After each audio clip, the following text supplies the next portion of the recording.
Hello everyone, before we start today I'd like to give a huge shout out to the wonderful people at Monster Legends for sponsoring this video. Monster Legends is a free to play mobile game available now on iOS and Android, which you can download via the link in the description. It's a game where you can collect hundreds of different monsters to take into battle with you against your friends in a real-time online battle.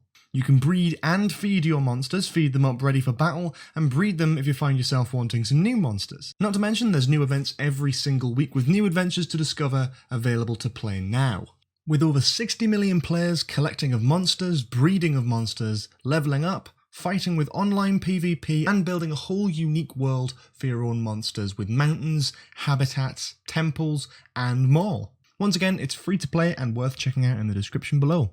Now you might be thinking, that sounds pretty decent, but you know, what can I get that's extra? Well, if you click the link in the description, right now you get an exclusive reward worth $30 US, 50,000 food, 300,000 gold, and a new monster, Cyberly. For more information about Monster Legends as well as the team behind it, be sure to head to their website monsterlegendsgame.com, as well as checking out their Facebook, YouTube, Twitter, or forums for all of the latest updates. So yeah, what are you waiting for? Head to the link in the description and consider downloading Monster Legends now. Thanks so much to them for sponsoring this video, and yeah, let's begin.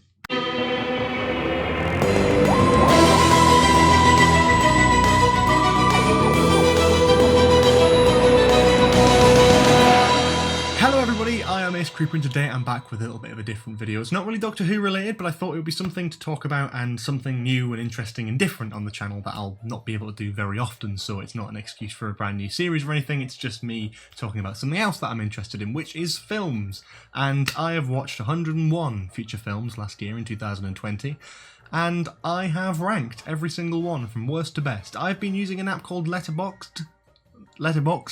It's not spelt right. I've been using that to register every film that I've watched when I watch it, give it a rating out of 5, and give it a full review. I'm going to skim through my entire list of films that feature films that I watched last year, from worst to best, all 101 of them, and give a little bit of a quick summary of why I thought the way I did about that film. Not justifying their position, because trying to justify 101 different films of totally different genres and styles and all that sort of thing is a very difficult thing to do anyway, so giving my just general thoughts in one line is probably the best port of call.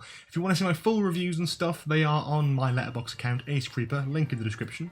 And if you don't already use it, I'd highly recommend it. It's really good. Not sponsored either, just genuinely a good app. So here we go.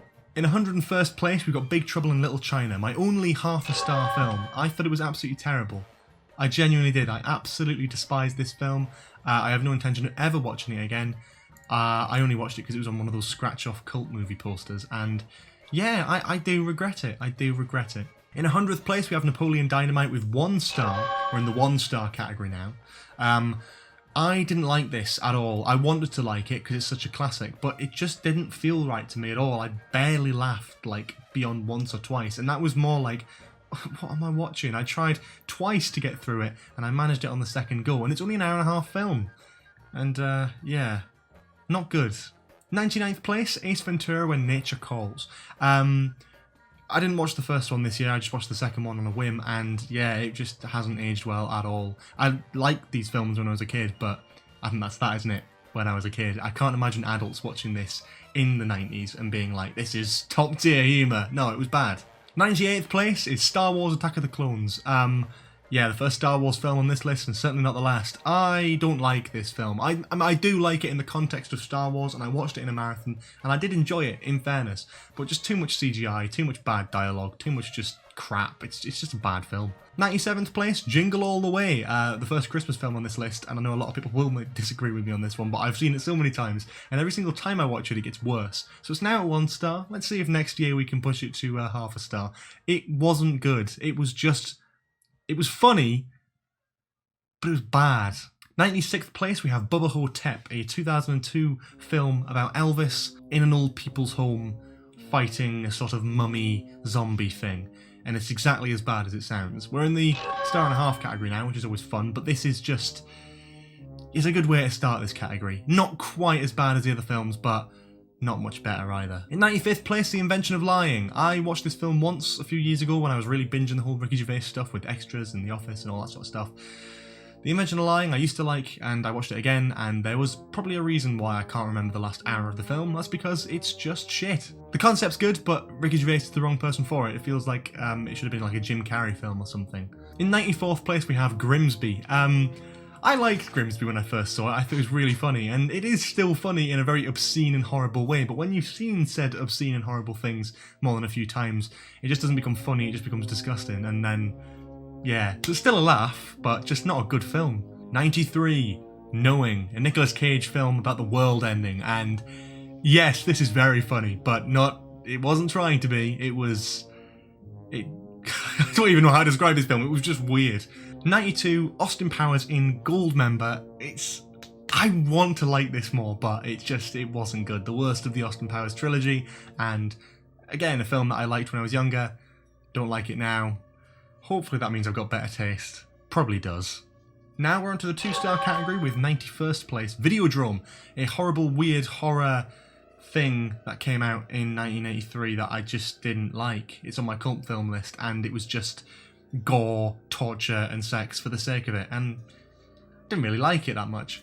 In 90th place, The Room, the Tommy Wiseau classic. It's always funny. It is funny to watch, and as much as I wouldn't rewatch it too often, it has got some rewatchability to watch with different people because it is just funny.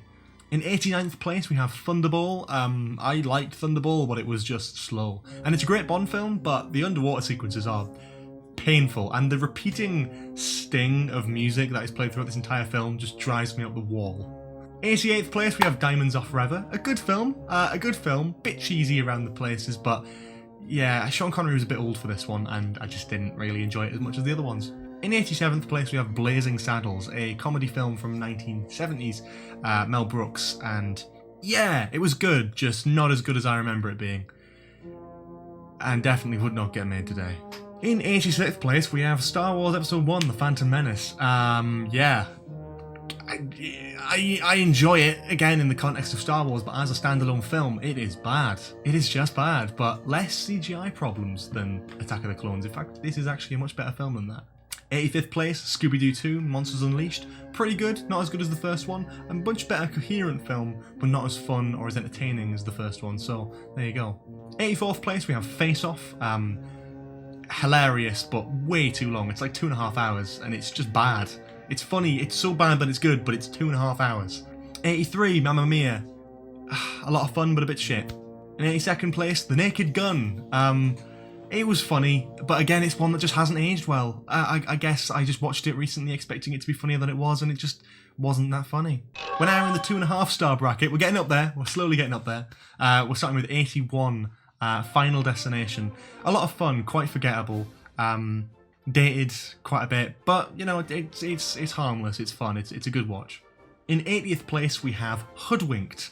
It is funny, but the animation's terrible. 79th place we have The Interview. Used to be funnier than it was. I enjoyed it more when I was younger. I'm going to say that about a lot of films. 78th place, Pet Sematary. I like Stephen King adaptations, and this one was pretty good, but on rewatch, not as good. 77th place is Ted. Again, funny, but not as funny as people thought it was when it came out. 76, Solo, a Star Wars story. Doesn't need to ever exist, it didn't need to be made, but, you know, it's harmless, it's fun. 75th place, Whoop Whoop, Star Wars The Clone Wars film. Pretty good, but not as good as the series, and if it wasn't for George Lucas, it would have just been a couple episodes in the series. So I don't know why it wasn't, but there we go. 74, Coming to America. Quite funny, but took a while to get going, and yeah, it's fine.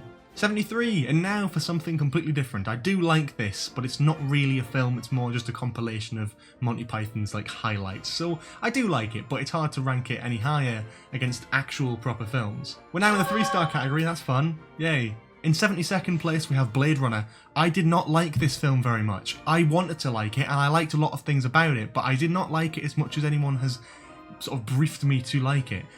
People made it out to be a lot better than I thought it was. 71st, The Breakfast Club. It's fine, it's enjoyable, it's a classic. I can see why it's a classic, but not really my cup of tea, and probably not one that I'm going to rewatch. 70th, Tenet. It wasn't very good, one of Christopher Nolan's worst films in my opinion. Just did not like it or warm to it, but maybe it's worth a rewatch, I don't know. 69th place, White Chicks. Funny, but I didn't love it. 68th place, Life of Brian, still pretty good, not as good as Holy Grail. Yeah. 67th place, the original Scooby-Doo, Spooky Island, brilliant. Rowan Atkinson, brilliant.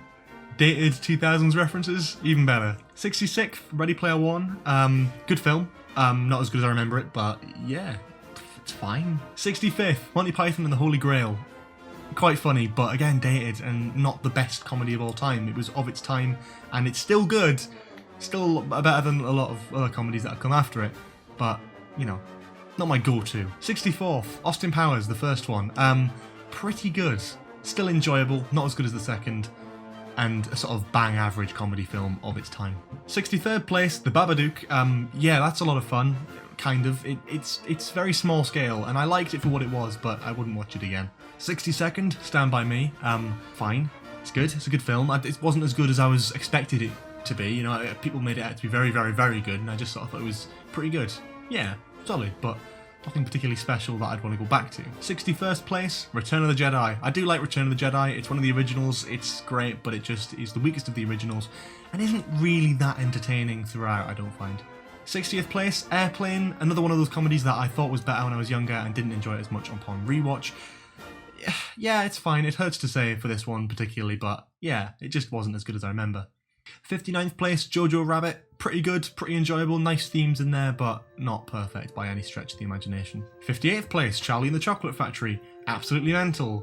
Strange Michael Jackson connotations, and it just not as good as the first one, slightly. 57th place, Revenge of the Sith. The last of the prequels. Great film, great Star Wars film, I really enjoy it, I find a lot of fun out of it, but comparing it to actual proper good films feels totally wrong, so I'm going to put it quite low on this list. But if I was ranking Star Wars films, it would be a lot higher. In 56th place, The Wicker Man. Really enjoyed it, really weird, but kind of stuck with me, so, you know, pretty good.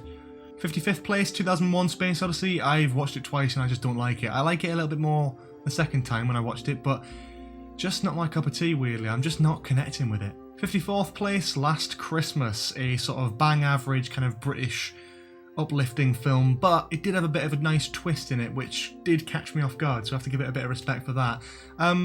Yeah, solid, and probably one I'd definitely recommend watching at Christmas, but nothing particularly special.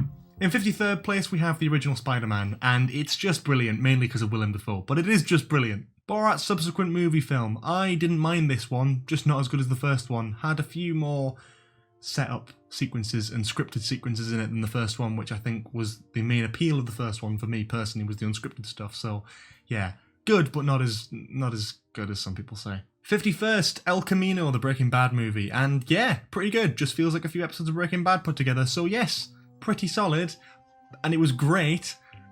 But it was just a few episodes of what could have just been an extended mini-series into like a film for the sake of having a film, really. 50th place, we got halfway through the list now. Groundhog Day. A nice festive-y film. It's kind of uplifting, kind of feel good, but you know, it's not perfect. Still a good time. I definitely recommend watching it at least once. And now, 3.5 stars. They're getting better and better, these films, apparently. 49th place, we have Labyrinth, the sort of... It's just good. It's really well put together. It's a good time. I wish I'd watched it when I was a kid, but yeah, it's good.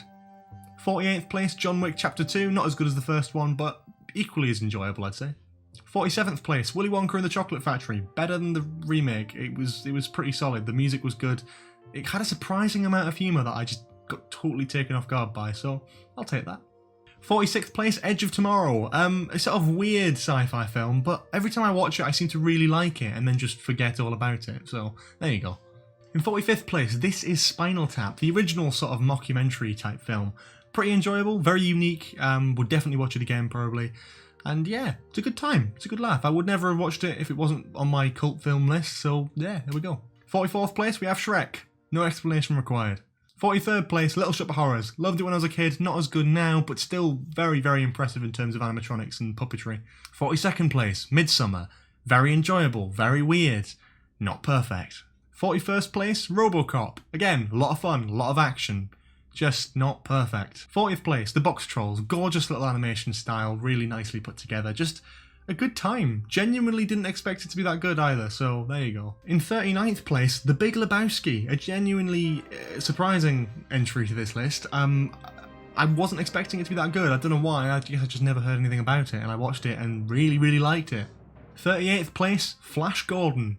Again, wasn't expecting it to be as good as it was, and it was brilliant. Really loved it. 37th place, The Rocky Horror Picture Show. Oh, I'm not going to say anything about this one. 36th, Austin Powers, The Spy Who Shagged Me. Pretty good. Just the best Austin Powers film. A lot funnier than the other two. There we go. Solid stuff. 35th place, The Exorcist. Great horror. Definitely a must-watch. Not the most rewatchable of all time, but still pretty solid. We're on 4-star films now, by the way. That's our new tier. 34th place, Goldfinger. I was hoping this would be better than it was. I didn't enjoy it as much as I was expecting to. I think the theme was more iconic than the actual film itself to me. But there we go. 33rd place, I'm Thinking of Ending Things. A very interesting film which came out this year on Netflix by Charlie Kaufman. And it was weird. In a good way, I think. 32nd, You Only Live Twice. My favourite Sean Connery Bond film. Really loved it. Just really, really loved it. It was great. It was a lot of fun. 31st, John Wick. Yeah, again, just wasn't expecting it to be that good because I don't take well to new modern films, and yeah, it was great. 30th place, we have Spider-Man 2. It's better than the first one, and it's pretty significantly good in terms of themes, and it actually doesn't feel cheesy. It actually feels really good and genuinely timeless. 29th, Misery. Great Stephen King adaptation. A lot of fun. Must watch. 28th place, Hamilton. Technically not a feature film, but it counts. It counts. It's great. I'm not singing any of it, so. 27th place, Spider-Man Far From Home. Really enjoy this one. Don't know why. 26th place, A Star Is Born, the new one. I actually really enjoyed this one. I wasn't expecting to. Again, didn't really look like my cup of tea. Not really a big romantic film kind of person. But yeah, it was really good. 25th place. We're getting there. We are getting there. The Wolf of Wall Street. It's a brilliant film. It's really long, probably not the most rewatchable of all time, but a lot of fun. And just a really great film. 24th place, Rogue One, A Star Wars Story. Again, brilliant Star Wars film. A lot of good stuff. What else do I say about it that hasn't already been said? It's just good. 23rd place, Avengers Infinity War. Pretty good stuff. Pretty good stuff. It's great, isn't it? 22nd, Avengers Endgame. I'm sorry, because I know Infinity War is more popular, but I watched them back to back, and there was just something about Endgame that I really loved. Maybe it's just the fact that I hadn't seen it as many times. Maybe. Who knows? 21st place, we have the original Star Wars, A New Hope. It's just great. I love it. It's the style of it and the aesthetic of it. I watched it in 4K for the first time this year, and I just fell in love with it all over again. 20th place, The Empire Strikes Back. Obviously not going to be far off. It was pretty solid. Not as good as everyone makes it out to be. Probably the best Star Wars film. But yeah, it's great. It's really great. Not the best film of all time though. 19th place, we have American Psycho. Again, genuinely surprising. Really like this one. 18th place, Gerald's Game. One of the best Stephen King adaptations. Genuinely solid stuff. It's on Netflix. Go and watch it. 17th place, Parasite. It deserved the Oscars. It was really good. Not my favourite film of the year, and not without its flaws, albeit minor, but yeah, really, really good. 16th place, Doctor Strangelove. Wasn't expecting to really love this one, and about halfway through I was just like, what? I thought this would be better than it was. And then it clicked all the connotations and the themes that were hidden inside of it, and I just was like, that's brilliant. I can't believe I didn't notice that before. That's great. Love it. 15th place, Hereditary. Great film. Watch it. 14th place, Borat, the original one. Very nice. 13th place, Rocketman. It's a brilliant, brilliant musical film, and it tells a wonderful story. I think it's so well done. Much better than Bohemian Rhapsody. Solid stuff. Very underrated. 12th place, Four Lions. One of the best comedies out there. It stitches every single time I watch it. It's phenomenal. It's so good. Watch it. 11th place, Eternal Sunshine of the Spotless Mind. Again, caught me off guard. Wasn't expecting to love this one as much as I did. Really, really good film. Fantastic concept, fantastic acting all over. Just a really good film. And moving into the top 10, we are at 4.5 stars now, so this is going to be some exciting stuff for you, I'm sure. In 10th place, we have Silence of the Lambs. It's a classic, and it's just really, really good. 9th place, Hot Fuzz. Great film, fantastic comedy, as good as the other ones, which you're about to find out.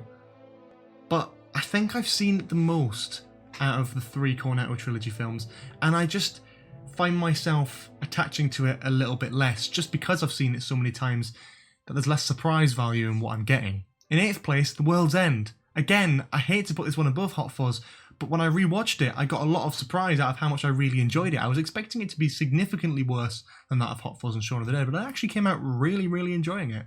In 7th place, we have Logan. Great film. Really, really great film. It's a great film. It does a fantastic job. Hugh Jackman's fantastic in it. Patrick Stewart's fantastic in it. The girl who plays X-23 is brilliant. I can't remember her name, but she's just fantastic. The film itself had no right to be as good as it was, but it was just brilliant. It was phenomenal.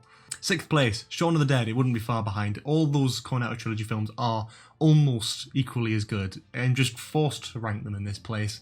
And yeah, I do love Shaun of the Dead the most. In 5th place, Forrest Gump, a film I hadn't seen before and thoroughly enjoyed. Really, really solid, good stuff. I thought it was great, and I think a lot of people think it was great, and I don't think anyone really denies that. It's a solid film that I absolutely adore. 4th place, Into the Spider-Verse. Again, just doesn't get old.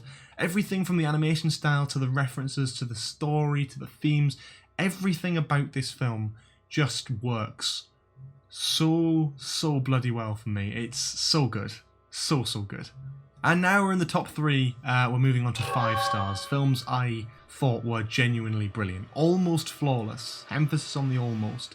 No film is perfect, but these ones come pretty bloody close. Starting with the 3rd place entry, Alien. If you haven't seen Alien, and you're a fan of sci-fi, and this channel as well, Doctor Who, like, you've got to watch it. It tells a brilliant story. It's gorgeous aesthetic. It's aesthetically gorgeous in its presentation. It looks brilliant. It feels brilliant. The story's great. It's genuinely quite scary. And yeah, I don't know how else to summarise it. It's a really difficult film to summarise.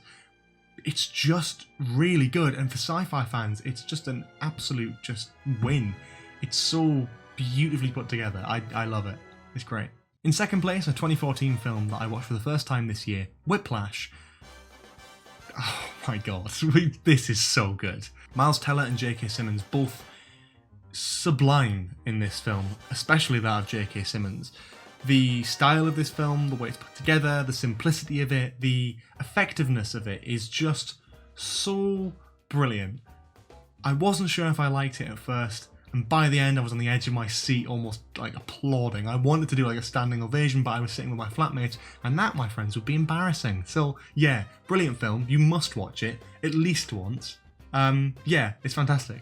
And in 1st place is one that probably people might not be expecting unless you know me personally, in which case I haven't shut up about it since I watched it, and then watched it again, and then watched it again, and then watched it again. The Lighthouse. It's such a good film. It's honestly stunning. My favourite film for a long time was The Shining, and this one is the only one that's come close. It's currently in my top position of best film I've seen like ever, or my favourite film, I guess. But it could flip back between that and The Shining. It is on that tier. It's so beautifully put together, and I know it turns a lot of people away because it instantly is. It's the image is almost square and it's black and white, so it's a very unique and different way of doing a film, especially in 2019 when it came out. But it does something particularly special with what it tries to do. It tries to make a sort of 20s, 30s style traditional black and white horror, but with modern equipment and technology and all that sort of thing. And it does a fantastic job. Everything is shot so beautifully. The acting is fantastic from both Willem Dafoe and Robert Pattinson. The music is incredible and haunting and gorgeous, and yeah, the story itself is just great. I think I already mentioned the story, but yeah, I like films that don't always make sense, and The Lighthouse doesn't always make sense, and I love it for it. I see something different every time I watch this film, and that's never going to change. I absolutely adore it. It's fantastic. And that, ladies and gentlemen, is every film I have watched in 2020. I'm hoping you guys enjoyed this because it means I can do another one of these next year. If I watch 100 films, that is. I'm hoping to watch more than that, so who knows, the list might be a bit longer. But yeah, that's 101 films I've watched last year, and I'm pretty chuffed with that one. I'm glad I managed to get to the 100. It was a bit of a rush towards the end of the year to try and get to that milestone, but yeah, I'm quite happy that I did it, and I'm quite happy that I made this video. I hope you guys have enjoyed this kind of informal, different kind of video of me just talking about films, as opposed to Doctor Who stuff for a change. So yeah, I hope that was something nice and new and refreshing for you. So yeah. If you like this, please leave a like, so that makes sense. Comment below for any more suggestions in the future. Subscribe if you haven't already with notifications on, especially if you're new to the channel and have only found this for the very first time. I try and do some different stuff every now and then, so this is your cup of tea. Who knows what the future holds? Once again, a huge thank you to the folks at Monster Legends for sponsoring this video. Remember to check them out in the description. And yeah, if you want, you can follow me on Twitter, Instagram, and obviously Letterboxd, linked in the description below. And I think that's about it. Thanks all so much for watching. I'll see you all next time. Have a lovely day. Bye-bye.